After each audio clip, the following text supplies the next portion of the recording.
Right now, Pittsburgh's best sports show is about to begin. Call us or tweet us. We've got things to talk about on the Ireland Contracting Nightly Sports Call. Good evening, everyone. Welcome inside the Fan Cave. This is the Ireland Contracting Nightly Sports Call. Bob Pompeani at 412-575-2600. Chris Muller's up at 93.7 The Fan. Hit us up on X. It's at KD Pomp or at Chris Muller PGH. And Chris, I want to start you off with Josh Naylor. Pirates were supposed to be in on that. Never happened. He signed back. Also, then we had Kyle Schwarber. His name was mentioned. Pittsburgh apparently made a bid. It wasn't good enough. It didn't work. We heard that. And now we hear the name Brandon Lau as far as a trade possibility. Number one, you know, he has 1 year left on a deal and then free agency. I would imagine they'd want to sign him. If so, how much would that be? And number two, what would you give up to get him if you wanted a 31-year-old left-hand hitting second baseman who has some power? Is everybody not named Griffin and Chandler stapled down? And also, I guess, Bob, when you ask the question, you know what, the first thing that pops into my mind is more the idea, and I know you said that they would want to extend him probably and give him a deal, but did anybody really think that it was going to be a big-ticket free agent? You know, Pete Alonso, you didn't even mention. He's another first baseman. I would have signed him. Well, hold on. Why not? We know that they wanted to sign Naylor. They said they wanted to. We know they made this offer to Schwarber because they made sure every outlet imaginable was able to get a hold of it and make sure that, hey, look, we're out here. We're trying. Presumably, Pete Alonso, who is younger by 3 years than Schwarber, who's got the same kind of 50 home run pop, who as a righty has power to hit it out to left center here, but hits a lot of oppo home runs as well. Apparently, they didn't even want to dance and swim in those waters, right? Because we would have heard it, Bob, sure, if they had made Pete Alonso an offer because they would have made sure it got out there. Well, Baltimore is a similar size to Pittsburgh in terms of market, and here they are. They were in on the Schwarber. That didn't happen, so what do? They went down and got Alonso, and they added $5 million more to the 150. So they were willing to do that, and you know, if the Pirates are willing to spend that kind of money, then go and spend it. It doesn't have to be in trades. So there are still guys out there. I bring up the name, and I have since midseason, Eugenio Suarez, a third baseman. They need a third baseman because right now, who is that man over here? Is it Triolo? I hope not. He's a good guy to have on your team, but he can't be your everyday third baseman. Plus, you know, Suarez hit 50-some home runs last year, and I think they're expecting him to get maybe $15 to $20 million a year. That's very doable. I don't care what his age is. I don't care what his defense is. You hit 50 home runs, you can play for me. Sure. I mean, in power, even if he's not going to hit that many home runs and he's probably going to come back to earth, if you still are getting a guy who probably is going to hit between 25 and 35, I would think, wherever he goes, yeah, you'd think that's a no-brainer. But I'm starting to have two concurrent thoughts around in my head. One is that Ben Cherington is going to continue to take a posture that if it's a trade, he's got to win the trade. If it's a deal, he's got to make the shrewd deal, the I'm smarter than you deal, the I'm smarter than you trade. And I'm well down the road, Bob, into thinking that this offseason that started with a flurry of, oh, the Pirates are acting differently. Oh, hey, look, Scott Boras is even acting like the Pirates have taken a different posture, is going to end with Gregory Soto or whatever being their biggest name that they signed. A lefty that Pony, as a Mets fan, basically told everybody today stinks. Yeah, he hasn't been good lately, but that's what they've done so far. We'll see how it goes. Meanwhile, when we come back, I'm going to talk about the Penguins and what happened last night and also their goaltending situation, which is positive right now, and another good development there tonight. We'll get into that and more as we continue right here. It's the Ireland Contracting Nightly Sports Call. We're live on KDKA Plus and tonight, 93.7 The Fan. Call us, 412-575-2600.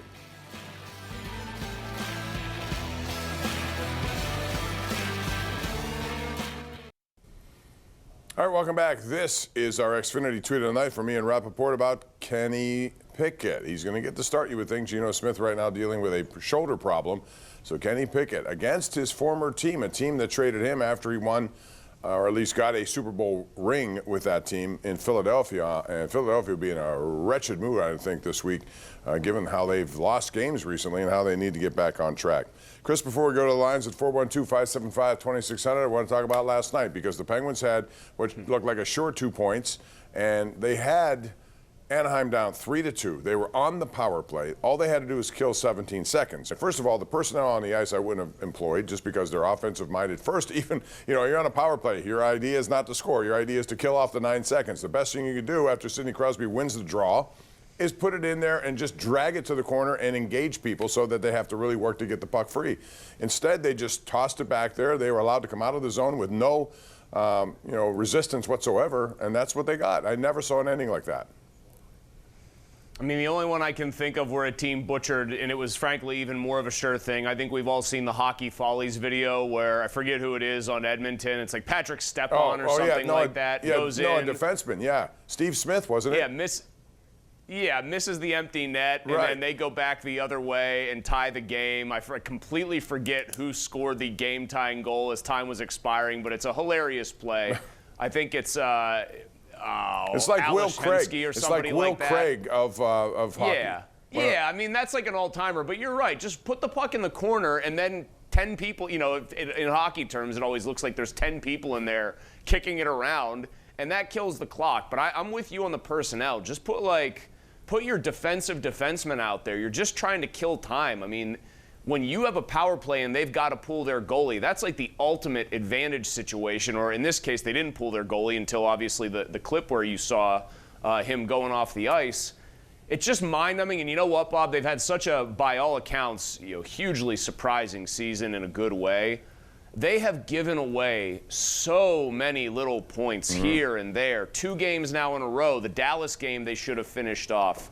That might have been jinxed by a particular television sports anchor saying that he maybe wanted to talk about them during the sports showdown, and then realizing that maybe he was jinxing it because the game wasn't quite over yet. But I'm not going to cast aspersions there. You should. So, I mean, they've led all these, they're second in the East in points percentage in regulation, but when you're so bad in the shootout, it nullifies how great that stat is and unexpected because you're rarely picking up 2 unless you manage to end it in overtime. Right. As for the goalies really quickly here, I'm still of the mind that you try to get Tristan Jarry as long as he's playing well. Even if this team continues to play well and you're thinking, oh, maybe the playoff team, you try to get Jarry offloaded to a bidder that's very desperate to get goaltending because I still don't see a future with him in this team. I think Shilovs is young enough to be your long-term backup. And I think Miroshov, what you saw in Wilkes-Barre tonight, is, again, a very encouraging sign for the future. But I would wait. I'd be patient on that because right now I was searching through just to see if there are any injury situations of any magnitude for goaltenders. There really aren't any. And when the teams start really battling down the stretch for, help, and there's an injury or two, and you can always wait this out. You may get that opportunity, and you may be able to get it for a little bit more, but it's a good situation to have. All right, let's get to the lines here, and I have some tweets about the Pirates, and you would expect that. Let's go to Joe in Whitehall. Joe, go right ahead. How are you? Chris, thanks for taking my call. How are you guys doing tonight? Good, thanks. All right, so let's be honest. Did Pirates really have a chance at the Polar Bear or Schwarber? No. They tried to get Schwarber. They didn't even make an offer to Polar Bear, or else we would have heard about it because tis the season for the Pirates' offers to be leaked to the press. If you had a choice of one of those two, though, which would you rather have? And I say that because, as you said, Chris, Alonso's 3 years younger, and he plays a position, whereas Schwarber is a DH, although I want DH power much more than they've gotten over the last couple of years. Schwarber's like the ultimate leader, but man, I know Alonso is not exactly a good glove over there at first base, but I think a guy who's a righty who gives you that much thump. I know that a lefty's going to see more right-handed pitching, but presumably, I haven't looked up Alonso's splits, Bob, against righties and lefties. I bet you they're pretty similar. I would just love to have a guy that's got all fields power that also plays the position and is 3 years younger. I would have rather had Alonso. Yeah, I think I would too, and that's why last year I wanted him, and I think he signed a couple of years ago with the Mets. It was a 2-year, $54 million, $27 a year. At least they could have gotten some here. And again, I, like you, believe this is just about the Skeens era in Pittsburgh. How long will it last, and what are you going to do to make him be in a position where he can pinch meaningful games? And I'm talking about not just into September, but also October. Give him a chance in one of those high-leverage situations. So whether or not that happens, we'll see. I guess there's a long way to go. In the meantime, Steelers and Dolphins. And I was watching today and going through some numbers on Miami and how they've turned this around. It's pretty amazing. You can also say to yourself, well, what happened to Mike McDaniel? Is he still there coaching? Because this is not the kind of offense or defense that Mike McDaniel has normally had. But they've changed things drastically. They've become a run-first team to the tune of 200 yards per game over 4 games. Their defense has gone from giving up 29 a game to 15 a game. They've turned into a team that just wants to run the ball down your throat and time possession. That's it. That's what they are. And I never thought that of that team. They're still they can be a little bit deceptive with the run game. I mean, McDaniel comes from the Shanahan tree, and the Shanahan tree is very much about running the ball first. I know people think of like the passing and the coordination in the pass attack, but it is still a running offense. I think McDaniel, maybe what you mean is probably he's employed a more straight ahead running game. I think they've simplified a lot of stuff because they've got young players.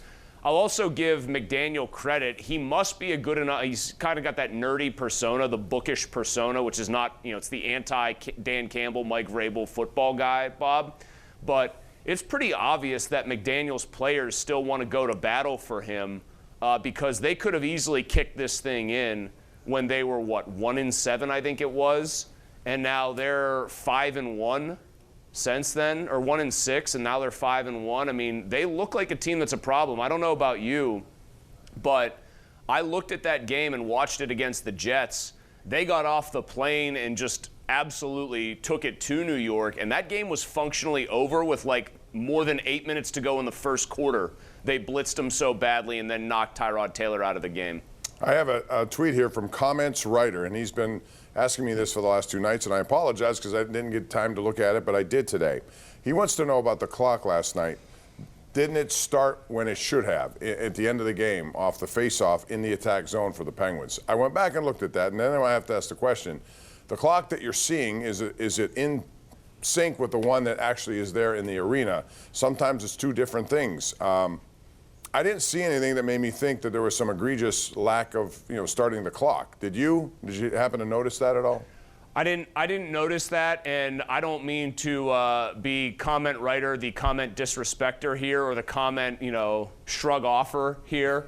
But for me, Bob, like when I hear something like that, I get why fans would see that and be like, come on, was there really a tenth of a second left? But isn't the story there? Isn't that deflecting? The story is, how do you let a goal in that situation? Yeah. I don't care if maybe they were cheated out of 0.2 of a second that should have run off. I just have a very hard time doing Zapruder film analysis on the clock to make sure it was accurate when the real story is, why is Erik Karlsson out there at that point? Why is Chris Letang out there? And why did Erik Karlsson manage to throw the puck into the net by accident? Yeah, that's the story, not 0.1 of a second. Exactly. And still it comes down I always thought that in those situations, when you're down to the last how many seconds left, you have a guy bearing down, trying to stick handle through you, you just tackle him. If they call a penalty, so be it. I agree. You don't let him go through you, and both guys were just swearing, moving their sticks around, trying to swat the puck away. Play the man, don't let him get in any position to do anything, and then that clock would have expired. It's just, I've never seen a game end quite like that. And I guess I have a chance to redeem themselves tomorrow. Can you imagine if Michel Therrien? Oh no. Can you imagine what he would have said? Oh my God! I actually wish Therrien would have been the coach just for one night to have that happen. I think we would have gotten an all-timer. Soft. They're soft. They're so soft. They're trying to be the worst defensive team in the league, and they're doing a great job. We asked them. We didn't expect much, and they came through. All right, we're going to take a break. Come back with more. 412-575-2600 right here on the Ireland Contracting Nightly Sports Call.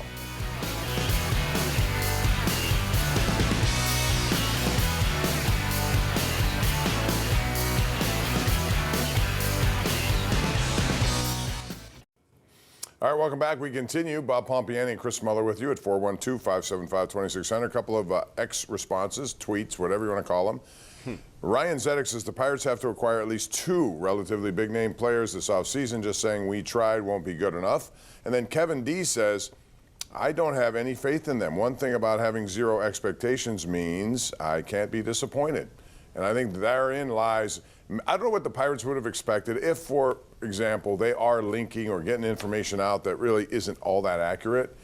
Do they think that people like that after years of watching it happen over again? No. If that's the calculation, hey, look, everyone will see we're seriously trying. If we put these offers out there for real, and then Scott Boras can even say we're doing a better job or we're getting into the mix, but you never land any of these big fish, it serves to only make the whole thing worse. I said this is a mirror off the field of something I said on the field about Paul Skeens. I told Pony before the start of this past season, having Skeens in the fold and him being after 1 year as good or better than advertised is going to make it, it's going to become more curse than blessing if they don't build around him. I absolutely think that was proven true last year. He had the Cy Young Award, okay? He richly deserved it. He was the best pitcher in baseball. And I think opinion on them curdled more than it ever has precisely because he's on the roster and they surrounded him with nothing. Yeah, we'll see how it goes. They still have time down there to do something. Will it be a trade? Will it be prediction for, just real quick, Mitch Keller, is he here to start the season? And a better question would be, number 2, is Bubba Chandler here to start the season or with another team? Bubba Chandler here. Man, Oviedo feels like the deal that they made, but you know what? I'll say Keller gets dealt too somehow. I'll go bold. I'm kind of going against what my gut tells me now that they might keep him, but I think Keller gets dealt, hopefully for a bat that is actually in the major leagues already and not somebody that's knocking on the door, Bob. Right. They need proven bats. All right, Chris, thanks very much. As always, we appreciate it. We'll do it again tomorrow night, and we're here every night, so don't be a stranger. Call us at 412-575-2600. We do it on television, KDKA+, and on most nights, 93.7 The Fan. Thanks for joining us. See you again tomorrow night.